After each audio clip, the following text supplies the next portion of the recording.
Le pass sanitaire est au cœur de toutes les discussions ce matin et il ne fait pas l'unanimité auprès de ses cuisiniers. Moi déjà je voulais pas du tout me faire vacciner, mais là j'aurais pas le choix si je veux garder mon travail.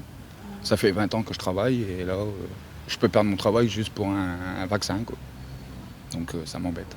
Cette nuit, le Parlement a définitivement adopté le projet de loi qui prévoit l'extension du pass sanitaire.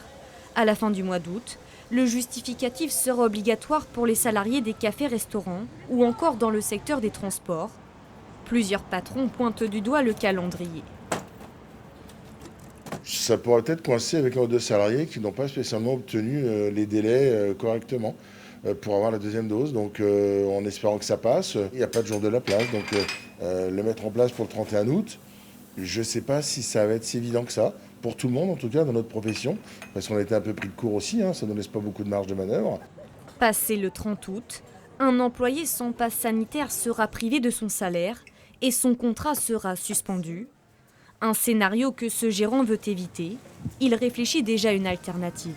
Par exemple, imposer des congés, leur mettre des congés, tu viens pas au boulot et puis c'est tout.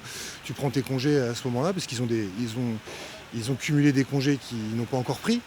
Donc peut-être que ça pourrait être une solution, par exemple, en attendant d'avoir la deuxième dose si elle n'est pas encore faite, quoi. En revanche, les salariés ne pourront être licenciés. L'utilisation d'un pass frauduleux sera, elle, sanctionnée d'une amende de 135 €.